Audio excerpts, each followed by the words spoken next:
నమస్కారం వాజీ వార్తలకి స్వాగతం. ముందుగా ఈనాటి ముఖ్యాంశాలు. ఫిబ్రవరి 27న జరగనున్న ఉత్తరాంధ్ర ఉపాధ్యాయ ఎమ్మెల్సీ బరిలో 10 మంది. నామినేషన్లు ఏ ఒక్కరూ ఉపసంహరించుకోలేదన్న విశాఖ కలెక్టర్ హరేంద్ర ప్రసాద్.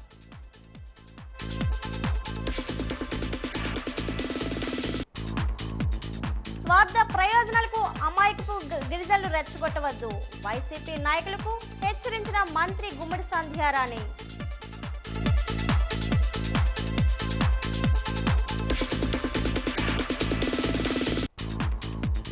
ఏ కవి రాయని మహాకావ్యం ప్రేమ, ఏ గాయకుడు పాడని మధుర గీతం ప్రేమ. వ్యాలంటైన్స్ డే పై వాజీ ఛానల్ అందిస్తున్న ప్రత్యేక కథనం.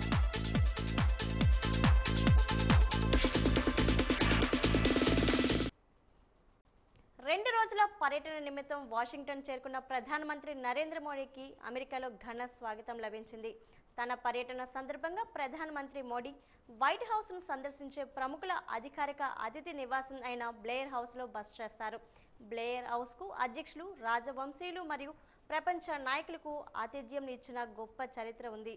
మోడీ రాకతో అక్కడికి వచ్చిన ప్రజలు భారత్ మాతాకి జై, వందే మాతరం మరియు మోడీ మోడీ అంటూ నినాదాలు చేస్తూ భారతదేశం మరియు యునైటెడ్ స్టేట్స్ జెండాలను ఊపారు. డొనాల్డ్ ట్రంప్ అధ్యక్షుడిగా 2వసారి పదవి బాధ్యతలు స్వీకరించిన తర్వాత ప్రధాని మోడీకి ఇది తొలి అమెరికా పర్యటన అయింది.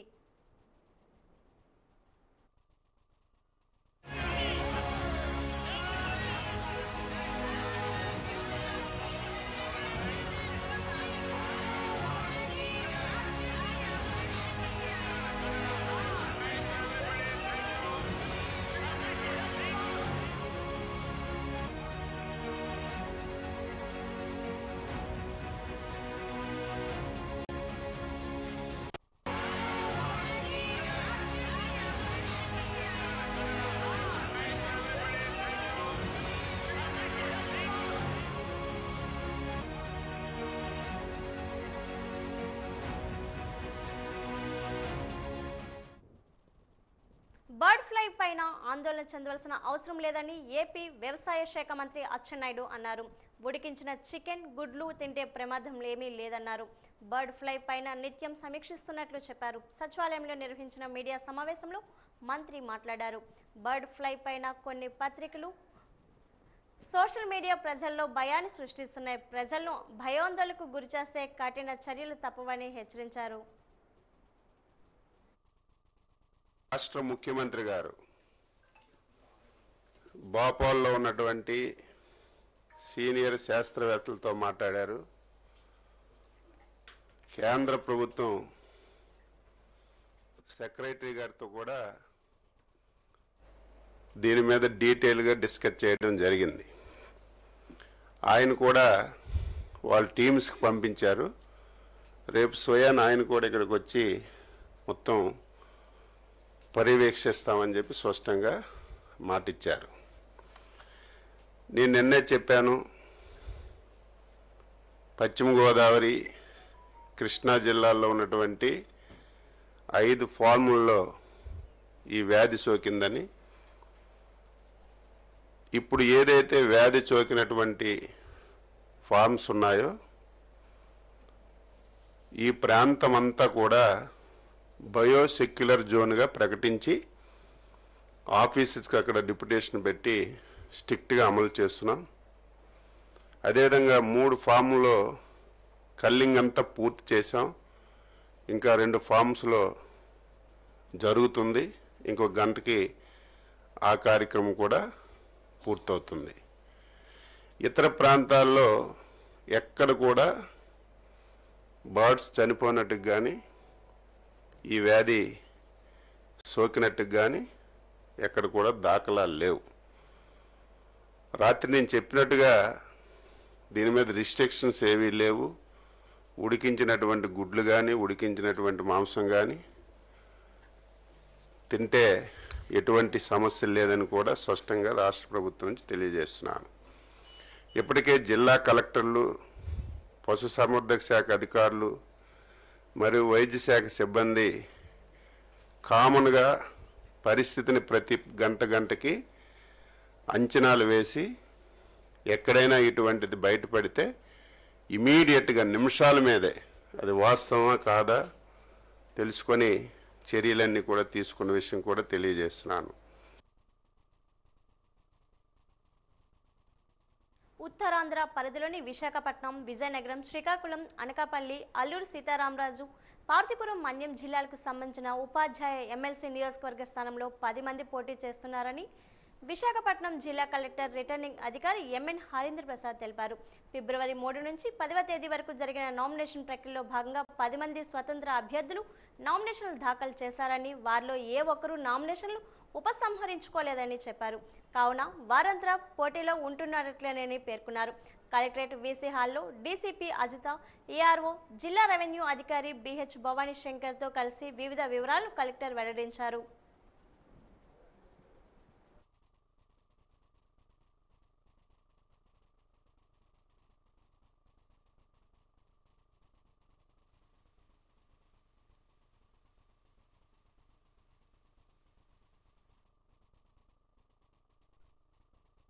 ఫిబ్రవరి నెల 2025 మనము ఎలక్షన్ నోటిఫికేషన్ జారీ చేయడం జరిగింది.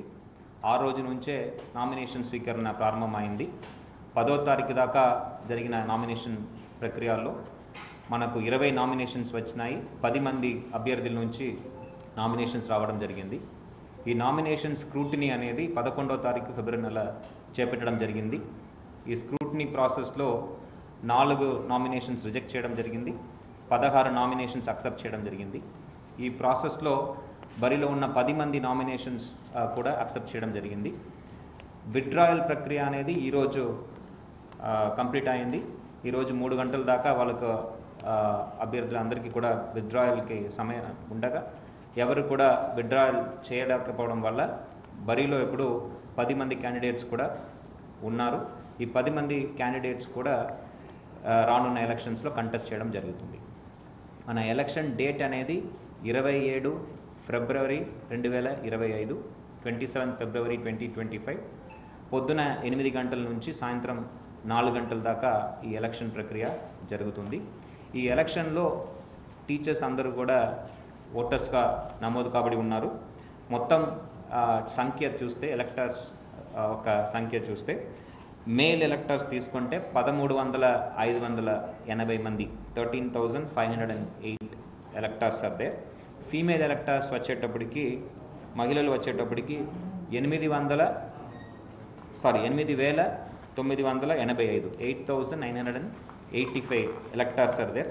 మొత్తం మీద 22,493, 22,493 ఎలక్టర్స్ అర్హత కలిగి ఉన్నారు ఓటు వేయడానికి.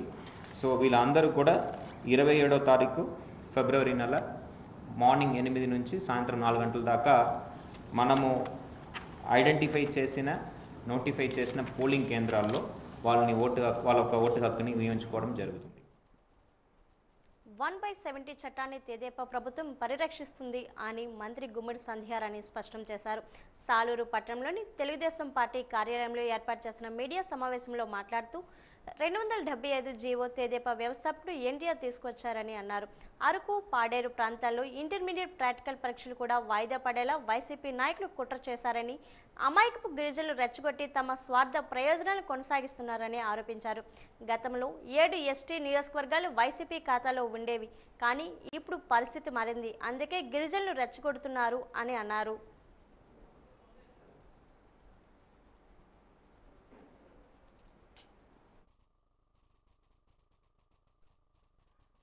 ఎకరాలలో కాఫీ తోటలు పండించడానికి పూర్తి స్థాయిలో మాట్లాడతాం కదా. ఫోన్లు అందరూ సైలెంట్ లో పెట్టండి, మాట్లాడద్దు ప్లీజ్.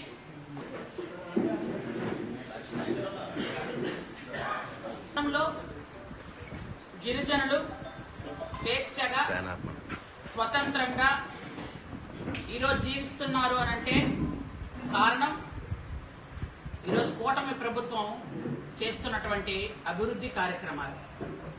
ముఖ్యంగా ఈ మధ్యకాలంలో చంద్రబాబు నాయుడు గారు చేస్తున్నటువంటి అభివృద్ధి సంక్షేమాన్ని చూడలేక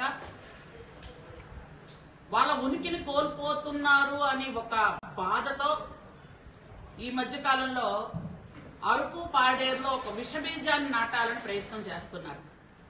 170 యాక్ట్ పోతుంది, గిరిజనులందరికి కూడా ఇబ్బంది కలుగుతుంది అని కావాలి అని ఒక విషబీజాన్ని నాటి మొన్న వాళ్ళందరూ కూడా ధర్నా చేయడానికి ఉసిగొలుపుతున్నటువంటి వెనకున్న వైసీపీ లీడర్లు ఇంతకు పూర్వం మీరు ఏం చేశారు? అసలు గత 5 సంవత్సరాలుగా ఒక్క గిరిజన గ్రామానికైనా రహదారి వేయగలిగారా? ఒక్క గిరిజన గ్రామంలోనైనా హాస్పిటల్ నిర్మించగలిగారా? ఒక్క గిరిజన గ్రామంలోనైనా ఐటీడీఏ ద్వారా ఏ ఉపాధి అయినా కల్పించగలిగారా? ఒక్క గిరిజన గ్రామంలోనైనా ట్రైకా రుణాలు ఇప్పించగలిగారా? బెస్ట్ అవైలబుల్ స్కూల్స్ లో ఆ రోజు ఫీజులు లేకుండా చంద్రబాబు నాయుడు గారు చదివిస్తే అదేనా మీరు చేయగలిగారా? ఏ పని గిరిజనులకు మీరు చేయగలిగారని ఈ రోజు మీరు గిరిజనులు రెచ్చగొడుతున్నారు. సంవత్సరాలు రవాణా జరగలేదా? జరుగుతూనే ఉన్నాయి. వాళ్ళకి ఎందుకంటే సాగుతూ ఉంటది వాళ్ళ దగ్గర. మనకు అలా కాదు. అక్రమాలను అరికట్టడంలో ఎప్పుడు మొదటి స్థానంలో ఉంటారు మన చంద్రబాబు నాయుడు గారు. కాబట్టి ఈరోజు పోలీసులకి అలాంటి ఇన్స్ట్రక్షన్స్ వెళ్తున్నాయి. కాబట్టి ఎలా వచ్చినా పట్టుకుంటున్నారు. గంజాయి నిర్మూలిస్తే మన గిరిజన యువత బాగుపడతారనే ఉద్దేశంతోనే ఈరోజు మనం చేసుకుంటూ వెళ్తున్నాం. ఇది వదిలేసి కావాలి అని గిరిజనుల తాలూకా బుర్రలో చెడు ఆలోచనలు తెప్పించాలని విషప్రచారం చేస్తున్నారు. ఇలాంటి విషప్రచారం చేసిన వాళ్ల మీద కఠినంగా చర్యలు తీసుకోబడతాయి చట్టపరంగా. ఇది హెచ్చరిస్తున్నాను నేను. గాజుల రేగలో ఒక వ్యక్తి మృతి చెందిన ఘటన కలకలం రేపుతుంది. నిన్న రాత్రి ఈ ఘటన జరిగి ఉండవచ్చని స్థానికులు చెబుతున్నారు. దీనికి సంబంధించిన వివరాలు ఇలా ఉన్నాయి. గాజుల రేగకు చెందిన కరణపు సూరిబాబు అనే వ్యక్తి కూలి పని చేస్తుంటూ జీవనం సాగిస్తున్నాడు. సూరిబాబుకు సాయి అనే కుమారుడు ఉన్నాడు. సాయి కూడా అడపతడప కూలి పని చేస్తూ ఉంటాడు. ఈ రోజు ఉదయం తన తండ్రి చనిపోయాడని సాయి పక్కన ఉన్నవారికి చెప్పాడు. తన తండ్రి చనిపోయిన సూరిబాబు తమ్ముడికి కూడా ఫోన్ చేసి చెప్పాడు. పక్కనే ఉన్న స్థానికులు విగత జీవిగా పడి ఉన్న సూరిబాబును చూసి పోలీసులకు సమాచారం అందజేశారు. 2 టౌన్ పోలీసులు ఘటనా స్థలానికి చేరి అసలు ఏం జరిగిందో ఆరా తీశారు. సాయిని పోలీసులు అరెస్ట్ చేశారు. పోలీసులు అనుమానాస్పద మృతిగా కేసు నమోదు చేసి దర్యాప్తు చేస్తున్నారు.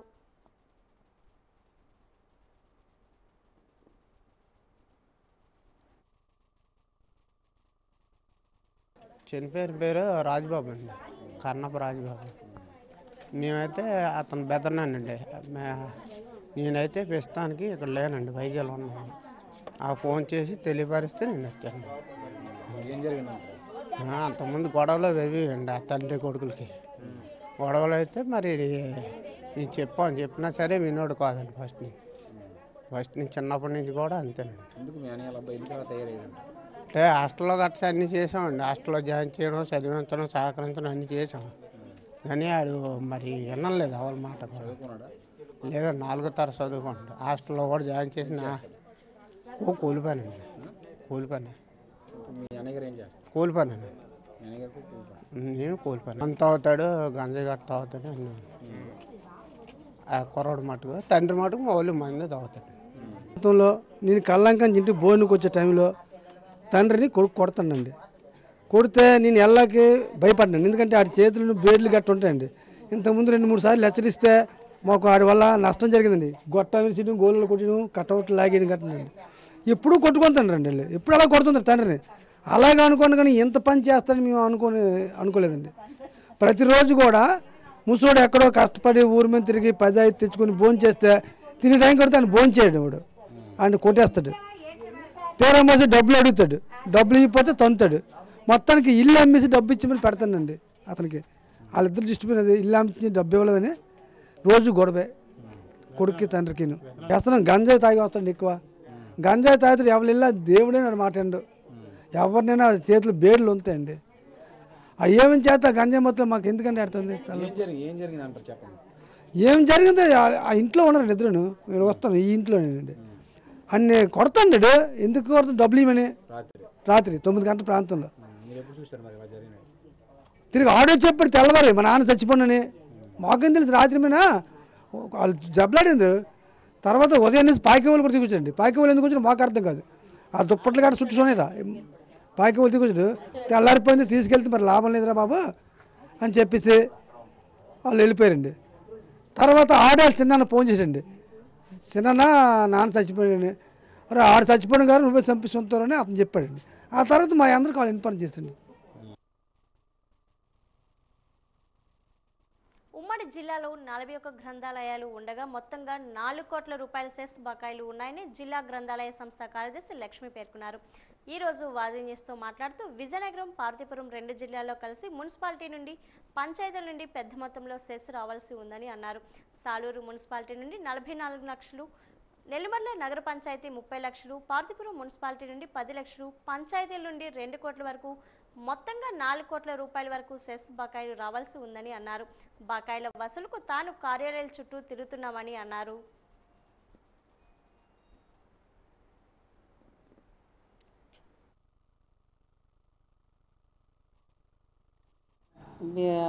జిల్లాలు అంటే విజయనగరం, మన్యం జిల్లాలు కలుపుకొని మొత్తం జిల్లాల వ్యాప్తంగా 41 గ్రంథాలయాలు ఉన్నాయి. వీటిల్లో 3 గ్రామీణ గ్రంథాలయాలు, 38 శాఖా గ్రంథాలయాలు ఉన్నాయి. ప్రస్తుతం ఈ గ్రంథాలయాలు అభివృద్ధి బాటలో ఉండాలంటే మరి వివిధ మున్సిపాలిటీల నుంచి కానీ, పంచాయతీల నుంచి కానీ సెస్ కలెక్షను రావాల్సి ఉంది. ఎందుకంటే మరి ఆ సెస్ వలన ఈ మిగతా గ్రంథాలయాలన్నీ కూడా అభివృద్ధి చెందాలి అంటే పాఠకులకు వాళ్ళకి కావాల్సిన పుస్తకాలు అందజేయడానికి కానీ, గ్రంథాలయాల్లో ఫర్నిచరు మరి పెట్టడానికి కానీ, అలాగే గ్రంథాలయాలు సొంత భవనాలు ఉన్నాయి, కొన్ని పాడైపోయి ఉన్నాయి, వాటిని రిపేర్ చేయడానికి కానీ, లేదా అద్దె భవనాల్లో ఉన్నటువంటి బిల్డింగ్లకి వాటిని తిరిగి పునర్నిర్మించాలన్న బడ్జెట్ అవసరమై ఉన్నది. కాబట్టి వీటన్నిటిని దృష్టిలో పెట్టుకొని ఆ యొక్క మున్సిపాలిటీల నుంచి, పంచాయతీ ఆఫీసుల నుంచి కూడా సెస్ను మీరు చెల్లించాల్సిందిగా కోరుచున్నాను. ఇప్పటి వరకు కూడా మున్సిపాలిటీల నుంచి 2 కోట్ల వరకు రావాలి. మొత్తం అంతా కలుపుకొని మొత్తం 4 కోట్లు మనకి ఈ గ్రంథాలయ సంస్థకి సెస్ బకాయి చెల్లించాల్సి ఉంది. కాబట్టి అందరూ కూడా ఇవన్నిటినీ, గ్రంథాలయాలని దృష్టిలో పెట్టుకొని సిబ్బంది అవసరాలు కానీ, అలాగే గ్రంథాలయాల అభివృద్ధి కానీ దృష్టిలో పెట్టుకొని ఈ సెస్ను మనకి చెల్లించాల్సిందిగా అధికారులను కోరుచున్నాను. 14 ఏళ్లలోపు వారిలో వచ్చే క్యాన్సర్ని చైల్డ్హుడ్ క్యాన్సర్లు అంటారు. 15వ అంతర్జాతీయ పిల్లల క్యాన్సర్ల దినోత్సవం సందర్భంగా వాజీ అందిస్తున్న ప్రత్యేక కథనం. 14 ఏళ్లలోపు పిల్లల్లో వచ్చే వాటిని చైల్డ్హుడ్ క్యాన్సర్లు అంటారు. క్యాన్సర్ వ్యాధి బారిన పడినప్పుడు అందులో చిన్నారుల తప్పేమీ ఉండదు. పుట్టుకతోనే జన్యువుల పనితీరు అస్తవ్యస్తం కావటం దీనికి ఒక ప్రధాన కారణంగా చెప్పుకోవచ్చు. వంశపారంపర్యంగా అంటే కుటుంబంలో ఎవరైనా క్యాన్సర్ బారిన పడి ఉండడం వల్ల కూడా పిల్లలకు క్యాన్సర్ రావచ్చు. అసలు ఎలాంటి కారణాలు లేకపోయినా కూడా క్యాన్సర్ రావచ్చు. పిల్లల్లో 85 నుంచి 90% మందిలో క్యాన్సర్ వ్యాధి పూర్తిగా నయమవుతుంది. ఎముక మధ్య మార్పిడి వంటి చికిత్సలు చేసినా కూడా పిల్లలు వేగంగా కోలుకుంటారు. సర్జరీ నుంచి తేలికగా త్వరగా చిన్నారులు బయటపడతారు. సర్జరీ వల్ల వచ్చిన కోత కూడా త్వరగా మానిపోతుంది. పైగా పిల్లలకు చికిత్స చేయడం కూడా సులభమే. సాధారణంగా చిన్నపిల్లల్లో రక్త క్యాన్సర్, లింఫ్ వ్యవస్థ క్యాన్సర్, మెదడు క్యాన్సర్, ఎముక క్యాన్సర్, కంటి క్యాన్సర్, నాడీ కణాల క్యాన్సర్, కిడ్నీ క్యాన్సర్, కండర క్యాన్సర్ మొదలైనవి ఎక్కువగా కనిపిస్తూ ఉంటాయి. రక్త క్యాన్సర్ వ్యాధిగ్రస్తుల్లో చర్మం, కళ్ళు పాలిపోవడం ప్రధాన లక్షణం. బలహీనత, నిస్సత్తువ, బరువు తగ్గిపోవడం కూడా ఉంటాయి. పిల్లలు నడుస్తుంటే ఆయాసపడవచ్చు. ఆటల్లో త్వరగా అలసిపోయి ఇంటికి వచ్చి పడుకోవచ్చు. చిన్నారులకు గాయాలైనప్పుడు రక్తస్రావం ఆగదు. నాడీ కణాల క్యాన్సర్లో కణితి పెద్దగా అయ్యేంత వరకు లక్షణాలు ఏవి ఉండవు. కణితి పెద్దగా అవుతున్న కొద్దీ కడుపులో నొప్పి వస్తుంది. స్నానం చేయిస్తున్నప్పుడు చేతికి కణితి తగులుతూ ఉంటుంది. కిడ్నీ క్యాన్సర్లో స్నానం చేయిస్తున్నప్పుడు, ఒళ్ళు నిమురుతున్నప్పుడు కడుపు మీద కణితి లాంటిది చేతికి తగులుతుంది. ఈ వ్యాధిగ్రస్తులకు జ్వరము, నొప్పి, వాంతి, ఆకలి తగ్గడం వంటి లక్షణాలు ఉంటాయి. మెదడు క్యాన్సర్లో తలనొప్పి, చూపు మసకబారటం, అకారణంగా రోజు వాంతులు కావటం, నడుస్తుంటే తడబట్టడం, మూర్ఛ వంటివి కనిపిస్తాయి. లింఫ్ క్యాన్సర్ వ్యాధిగ్రస్తులకు కణితి తలెత్తిన చోటును బట్టి లక్షణాలు కనిపిస్తాయి.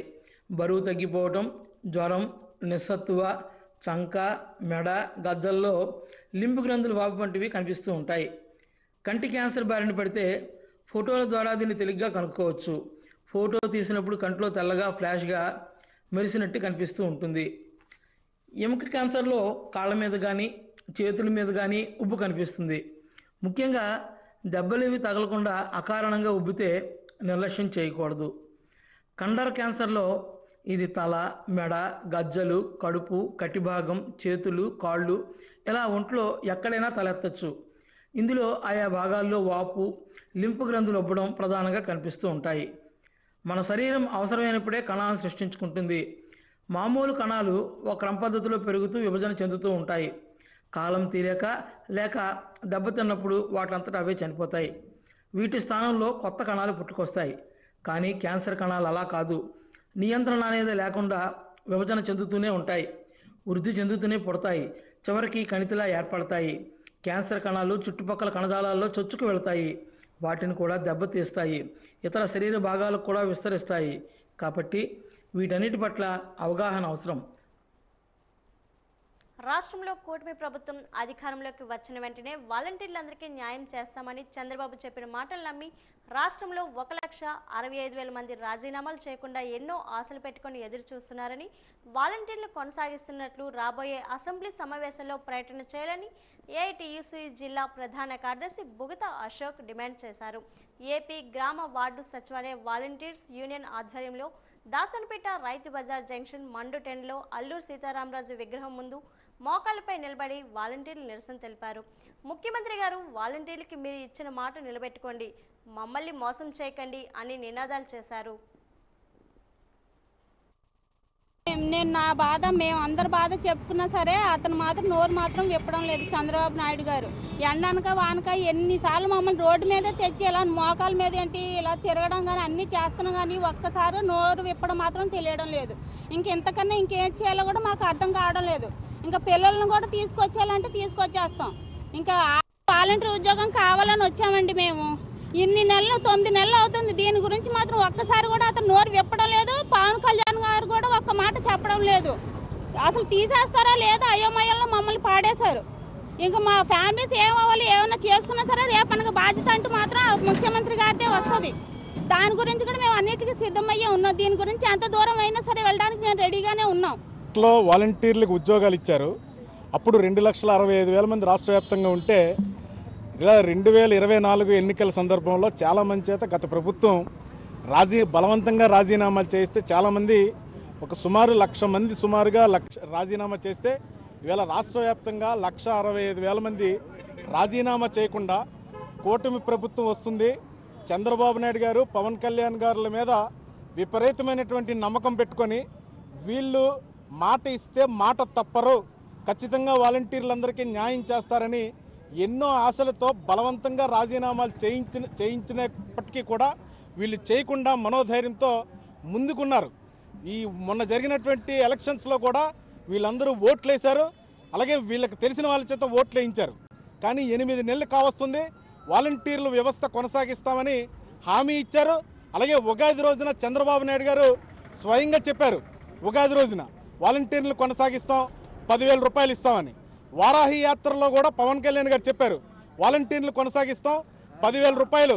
ఒక అన్నయ్యగా మీ అక్క చెల్లెళ్ళ తాలూకు బాధలు అర్థం చేసుకొని 10,000 రూపాయలు ఇస్తామని చెప్పి హామీ ఇచ్చారు. 8 నెలలు అయ్యా ముఖ్యమంత్రి గారు, మీకు ఆన్లైన్లో కంప్యూటర్లు చూడడం వచ్చు కదా, మీరు మీ మంత్రుల చేత ఎమ్మెల్యే చేత చూపించండి. వాలంటీర్ ప్రతి పేరు ఉంది, నెంబర్ ఉంది. వాలంటీర్ ఎప్పుడు రిటైర్ అవుతాడో కూడా. ఏ కవి రాయని మహాకావ్యం ప్రేమ, ఏ గాయకుడు పాడని మధుర గీతం ప్రేమ. 2 హృదయాల్ని ఏకం చేసేది, భిన్న ధృవాల్ని కలిపేది ప్రేమ. ప్రేమలో మునిగితే ఆమె కొంటె చూపులే అతడి కళ్ళల్లో కోటి కాంతులవుతాయి. అతడి తలంపులే ఆమె పెదాలపై చిరునవ్వులు మెరుపులు పూస్తాయి. ప్రేమికుల దినోత్సవం సందర్భంగా వాజీ ఛానల్ అందిస్తున్న ప్రత్యేక కథనం. ఏ కవి రాయని మహాకావ్యం ప్రేమ, ఏ గాయకుడు పాడని మధుర గీతం ప్రేమ. 2 హృదయాల్ని ఏకం చేసేది, భిన్న ధృవాల్ని కలిపేది ప్రేమ. ప్రేమలో మునిగితే ఆమె కొంటి చూపులే అతడి కళ్ళలో కోటి కాంతులు అవుతాయి. అతడి తలపులే ఆమె పెదాలపై చిరునవ్వుల మెరుపులు పూయిస్తాయి. ప్రేమ అంటే ఏమిటంటే అది ప్రేమిస్తే కానీ తెలియదు. ప్రేమ అంటే సూర్యుడిలా ఉదయించి సాయంత్రానికి అస్తమించేది కాదు. కళ్ళల్లో ఉదయించి కనుమూసే వరకు అస్తమించనిది. మన మదిలోని అనంతమైన భావాల వెల్లువను మాటల్లో చెప్పలేని ఆకాశమంత విస్తృతమైనది ప్రేమ. క్షణంలో పుట్టిన ప్రాణం నిజమైనప్పుడు, క్షణంలో వచ్చే చావు కూడా నిజమైనప్పుడు, క్షణంలో పుట్టే ప్రేమ కూడా అంతే నిజమవుతుంది. ఒక్కసారి ఒకరికి మన హృదయంలో మనస్ఫూర్తిగా స్థానం ఇచ్చామంటే గుండె చప్పుడు శాశ్వతంగా ఆగే వరకు ఆ స్థానం వారికి మాత్రమే సొంతం. ఆ రకమైన ప్రేమ కూడా శాశ్వతం. గ్రీకు నగరమైన సిరీన్ సమీపంలో ఉత్తరాఫ్రికా తీర ప్రాంతంలో సిల్పియం అనే పెద్ద ఫెన్నెల్ జాతి మొక్క పెరుగుతుంది. ఇది గుండె ఆకారంలో ఉంటుంది. ఎరుపు రంగు చామంతి రొమాంటిక్ ఫీలింగ్కి సంకేతం. అందుకే ప్రేమికుల రోజున జపాన్, కొరియా, చైనా దేశాల్లో ఎరుపు రంగు చామంతిని భాగస్వామికి కానుకగా ఇస్తారు. ఇంగ్లాండ్, ఫ్రాన్స్ దేశాల్లో గులాబీ పూలకు బదులుగా లెవెండర్ పూలను ప్రేమికులు ఇచ్చిపుచ్చుకుంటారు. రాజస్థాన్ రాష్ట్రంలో బింజౌర్లో లైలా మజ్నుకి మజార్ పేరుతో ఓ దర్గా ఉంది. అమర ప్రేమికులు లైలా మజ్నుల ప్రేమ చిహ్నంగా భావించే ఈ దర్గా ఇండో పాక్ సరిహద్దుల్లో ఉంటుంది. వాళ్ల ప్రేమను గుర్తు చేసుకుంటూ ప్రతి ఏటా ఇక్కడ వేడుకలు కూడా జరుపుతారు. గుజరాత్ రాష్ట్రంలోని పఠాన్లో సరస్వతి నది ఒడ్డున తన భర్త 1వ భీమదేవరాజు స్మారకంగా రాణి దమయంతి రాణికా వావ్ నిర్మించింది. ఢిల్లీలో మొఘల్ రాజు హుమయూన్ తన మొదటి భార్య బేగం గుర్తుగా 1569లో హుమయూన్ టూమ్స్ నిర్మించాడు. తాజ్మహల్ కట్టడానికి ముందే అబ్దుల్ రహీం ఖాన్ అనే రాజు తన భార్య మహనా స్మారకార్థం 1598లో ఢిల్లీలో ఈ ఖానా టూమ్ నిర్మించారు. ఔరంగజేబు తన మొదటి భార్య దిల్రాస్ బాను బేగం జ్ఞాపకార్థం తెల్లని పాలరాతితో మహారాష్ట్రలో ఔరంగాబాద్లో బీబీకా మక్బారా 1653లో నిర్మించాడు. దుబాయ్లో 2 హార్ట్ సింబల్స్ కనెక్ట్ అయి ఉన్నట్టుగా కనిపించే ప్రేమికులు ఇష్టపడే లవ్ లేక్ ఉంది. సముద్ర మట్టానికి 2100 అడుగుల ఎత్తులో కేరళలో 3వ అత్యంత ఎత్తైన శిఖరంగా గుర్తింపు పొందిన చెంబ్రాపై హృదయ సరస్సుగా గుర్తింపు పొందిన ఎరోస్ లేక్ ఉంది. కెనడాలోని ఒట్టావాకు 100 కిలోమీటర్ల దూరంలో హార్ట్ సింబల్ షేపులో హార్ట్ లేక్ అనే సుందరమైన సరస్సు ఉంది. జపాన్ దేశంలో అమ్మాయిలు అబ్బాయిలకు వ్యాలంటైన్స్ డే వేడుక వేళ చాక్లెట్లు ఇస్తారు. దక్షిణ కొరియాలో అమ్మాయిలు ప్రేమికుల దినోత్సవానికి సరిగ్గా 1 నెల రోజుల తర్వాత ప్రేమకు అంగీకారం రాకపోతే నల్ల నూడిల్స్ తింటూ వేడుక చేసుకుంటారు. వేల్స్లో ప్రేమికులు ఒకరికొకరు ప్రేమ చెంచాలు ఇచ్చి పుచ్చుకుంటారు. ప్రేమలో పడగానే తనువుని చక్కిలి గింతలు పెట్టి సంతోషాల్లో తేల్చే డోపమైన్ అనే రసాయనం టన్నుల కొద్దీ ఊరుతుంది. అందుకే గుండెల్లో గిటారు మోగినట్టు, కడుపులో సీతాకోక చిలుకలు ఎగురుతున్నట్టు అనుభూతి కలుగుతుంది. మెదడు, శరీరాల్లో ఉత్పత్తి అయ్యే సెరోటోనిన్, కార్టిజాల్ కారణంగా కొంచెం గందరగోళం, ఏవో సాహసాలు చేయాలనే ఉత్సాహం కలుగుతాయి.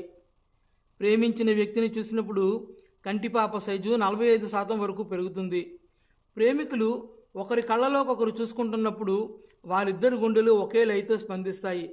ప్రేమికుల మధ్య కరచాలనాలు, కౌగిలింతలు, స్పృశించుకోవడం లాంటి ముద్దు ముచ్చట్లు చాలా ఉంటాయి. వీటితో శరీరంలోని ఆక్సిటోసిస్ అనే గ్రంథి అత్యధికంగా విడుదలవుతుంది. ఇది శరీరం అంతకుముందు ఎప్పుడూ ఎరుగని అలౌకిక అనుభూతులకు గురి చేస్తుంది. ప్రేమ ఎవరి స్వాధీనంలో ఉన్నా అదొక అగ్ని.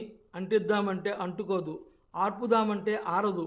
ప్రేమ ఒకవైపు మాధుర్య జ్వాలను రగిలిస్తుంది, మరోవైపు అపురూప ఇంధనమై అంతర్గత సృజన పౌరుషాన్ని సున్నితంగా రెచ్చగొడుతుంది.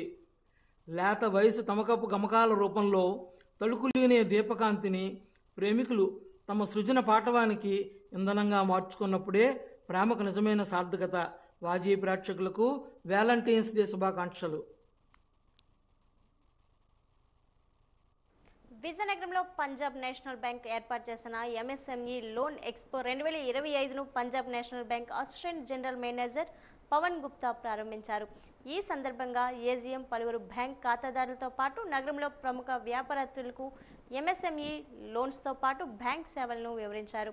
అనంతరం ఆయన ఖాతాదారులను ఉద్దేశించి మాట్లాడుతూ పంజాబ్ నేషనల్ బ్యాంక్ నిర్వహిస్తున్న ఎంఎస్ఎంఈ లోన్ ఎక్స్పో 2025ను నగర ప్రజలకు తమ బ్యాంక్ ఖాతాదారులు ఈ అవకాశాన్ని సద్వినియోగం చేసుకోవాలని ఆయన కోరారు.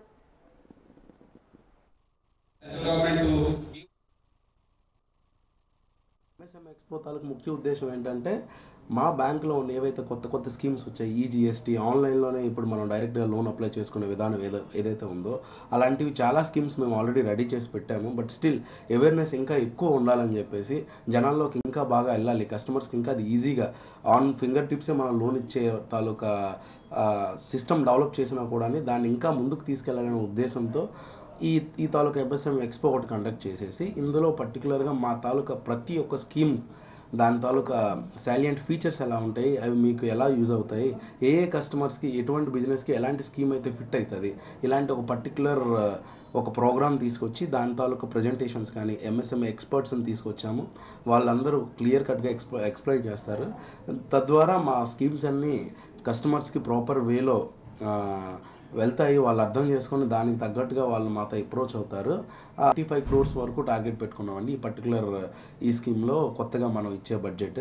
ఆల్రెడీ మనకు ఒక 10 to 12 crores వరకు ఆల్రెడీ గార్నిష్ అయింది సార్. అండ్ స్టిల్ ఒక 10 to 15 crores వరకు పైప్ లైన్లో కూడా ఉన్నాయి. ఆ పర్టికులర్గా ఇప్పుడు ఒక 10 crores వరకు మనం ఈరోజు శాంక్షన్స్ కూడా ఇవ్వడం జరుగుతుందండి. पंजाब नेशनल बैंक के प्रधान कार्यालय से सभी सहायक महाप्रबंधक से ऊपर के अधिकारी इन सेंटर्स पर उपलब्ध रहेंगे और ये एमएसएमई एक्सपो प्रोग्राम जो अरेंज किया है बैंक ने वो इसलिए किया है कि एमएसएमई के ऊपर गवर्नमेंट ऑफ इंडिया का भी बहुत फोकस है और इस फोकस को ध्यान में रखते हुए किस तरीके से पंजाब नेशनल बैंक जन मानस मैक्सिमम लोगों की घर तक ये एमएसएमई की स्कीम्स को पहुंचा सके, जो कि जन साधारण के लिए, डॉक्टर्स के लिए, रिटेलर्स के लिए, सभी के लिए ये स्कीम्स बैंक ने डिज़ाइन की हुई है. और अगर इस स्कीम के मार्फत से, स्कीम के माध्यम से अगर हम देश के जन साधारण की सेवा कर सके और एमएसएमई उद्योग को बढ़ा सके, ये पंजाब नेशनल बैंक की बहुत बड़ी महती भूमिका होगी. पंजाब नेशनल बैंक की 10,000 से ज़्यादा शाखाएं हैं, 22 जोनल ऑफिसेज हैं और 138 सर्कल ऑफिसेज हैं. इन सर्कल ऑफिस के माध्यम से मेरे 1 लाख प्लस एम्प्लॉयज जो हैं वो आज देश के आम आदमी की सेवा में जुटे हुए हैं. పార్వతీపురం మన్యం జిల్లా కొమరాల్లో రోడ్డు ప్రమాదం సంభవించింది. ఆటో బోల్తా పడింది. కొమరార్ నుండి నిన్న రాత్రి వస్తుండగా దేవికోన గ్రామ సమీపంలో ఆటో బోల్తా పడిన దుర్ఘటనలో ఒకరికి తీవ్ర గాయాలయ్యాయి. గాయపడ్డ వారిని పార్వతీపురం ఆసుపత్రికి తరలించారు.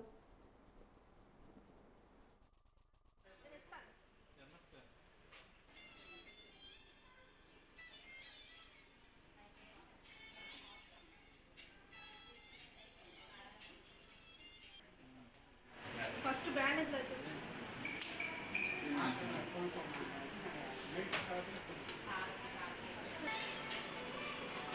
ఇది వేరే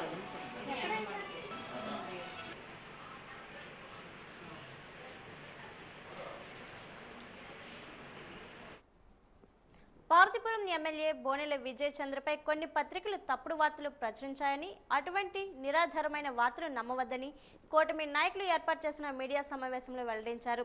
ఎమ్మెల్యే ఆధ్వర్యంలో సీతానగరం నూతన బ్రిడ్జ్ పనులు శరవేగంగా జరుగుతున్నాయని అన్నారు.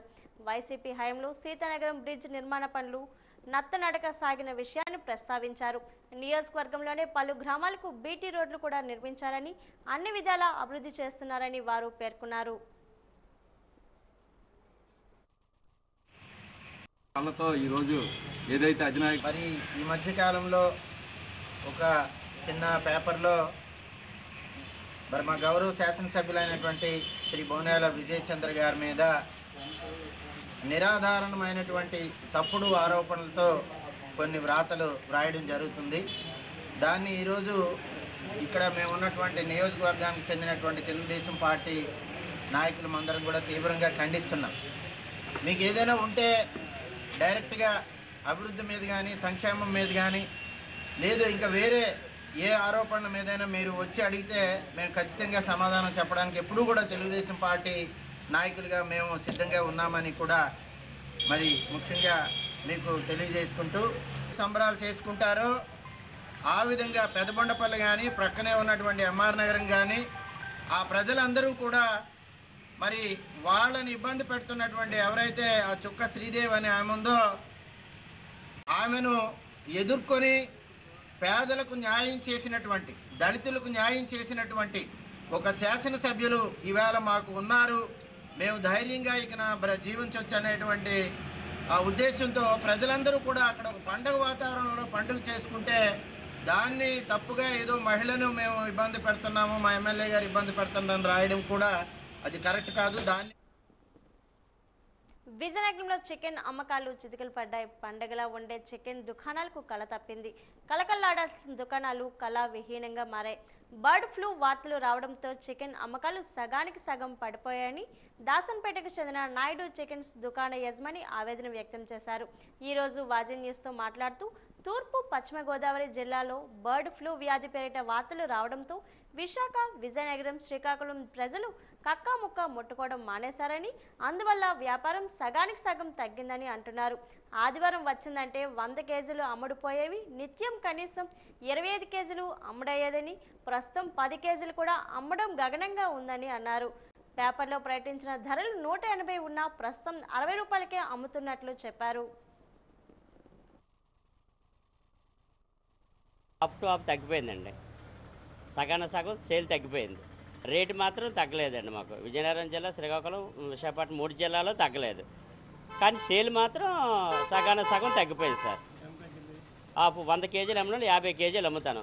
ఇప్పుడు ఇంక రానుండి 2-3 రోజుల్లో 50 కేజీలు కూడా అమ్మలేము, 25 కేజీల వరకు అమ్ముతాం. ఇదంతా క్లియర్ అయిన దాకా ఒక 10-15 రోజులు కొంచెం ఇబ్బందిగా ఉంటుందండి. ఇప్పుడు రేటా మామూలుగా పేపర్ రేట్ అయితే 180 ఉంది, మేము 60 అమ్ముతాను. రేటు మాత్రం తగ్గలేదు. పేపర్ రేట్ లైవ్ కానీ చికెన్ రేటు కానీ తగ్గలేదు, యథావిధిగా నడుస్తుంది. కానీ జనాలు ఈ బర్డ్ ఫ్లూ అనే వ్యాధి తూర్పుగోదావరి, పశ్చిమ గోదావరి అటు సైడ్ వచ్చింది, ఆ వార్త విని కొందరు జనాలు భయపడుతున్నారు. దానివల్ల కొంచెం సేల్ తగ్గిందండి. యాక్చువల్గా ఈ 3 జిల్లాలో రేట్ డౌన్ అవ్వలేదండి. ఇక్కడ మాత్రం ఆ వ్యాధి ఏంటి ప్రస్తుతానికి లేదండి. ఈ టైంకి ఒక 20 కేజీలు 25 కేజీలు అమ్మారండి. ఇప్పుడు అలాంటిది 10 కేజీలు 12 కేజీలకే దిగిపోయిందండి. విజయనగరం జిల్లాలోని 27 మండలాల్లో పామాయిల్ పంటలు వేయడానికి నెలలు అనుకూలంగా ఉన్నాయని, పంట విస్తీర్ణం పెంచడానికి సబ్సిడీ కూడా ప్రభుత్వం అందజేస్తుందని ఉద్యానవన శాఖ డిప్యూటీ డైరెక్టర్ జమదగ్ని పేర్కొన్నారు. ఈరోజు ఆయన వాజీ న్యూస్తో మాట్లాడారు. పంట మొక్కలు కొనుగోలు చేసేటప్పుడు 29,000 ఇవ్వడం జరుగుతుందని, అలాగే మొత్తం 4 సంవత్సరాలు మొక్కలను పెంచడానికి ఏడాదికి 5,250 రూపాయలు రైతుల అకౌంట్లో జమ చేయడం జరుగుతుందని అన్నారు. పామాయిల్ పంట మధ్యలో అంతర పంటలు వేయడానికి కూడా ఏడాదికి 5,250 రూపాయలు ప్రతి రైతుకు ఇవ్వడం జరుగుతుందని చెప్పారు. పామాయిల్ పంటతో అధిక దిగుబడులు సాధించి రైతులు ఎక్కువ లాభాలు పొందవచ్చని సూచించారు.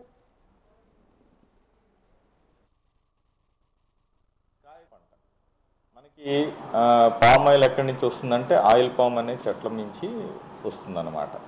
సో ఆయిల్ పామ్ తోటలు పెంపకంకి సంబంధించి ప్రభుత్వం వారు చాలా పెద్ద ఎత్తున రాయితీలు కూడా ప్రకటించడం జరిగింది. మన జిల్లాలో 27 మండలాలు ఉంటే అందులో డెంకాడ్ మండలం తప్ప మిగిలిన 26 మండలాల్లో కూడా ఆయిల్ పామ్ తోటల్ని మనం పెంచుకోవచ్చు. ఈ తోటలకి 1 హెక్టార్కి 29,000 రూపాయలు 100% సబ్సిడీ మొక్కలకి ఇవ్వటం జరుగుతుంది.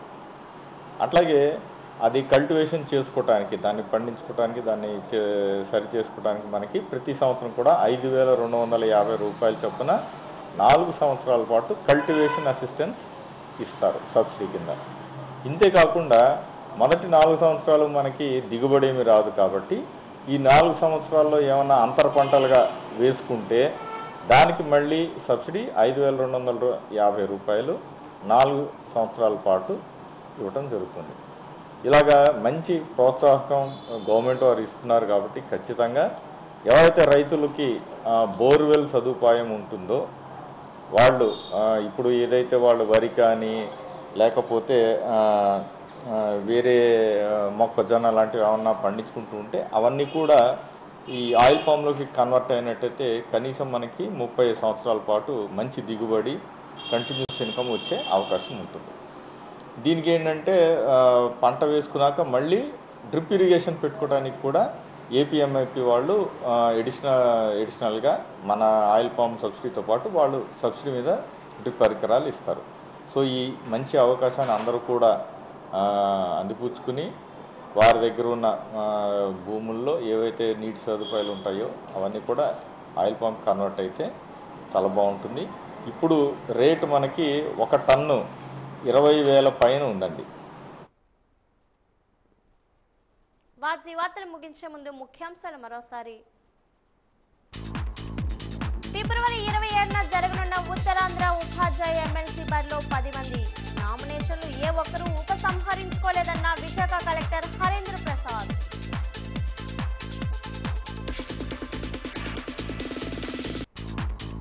స్వార్థ ప్రయోజనాలకు అమాయకు గిరిజనులు రెచ్చగొట్టవద్దు. వైసీపీ నాయకులకు హెచ్చరించిన మంత్రి గుమ్మడి సంధ్యారాణి.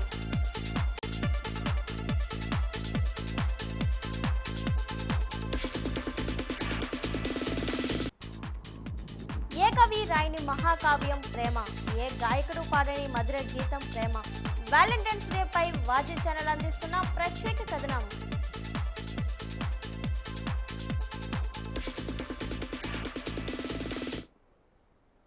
వాజీ వార్తలు ఇంతతో సమాప్తం. నమస్కారం.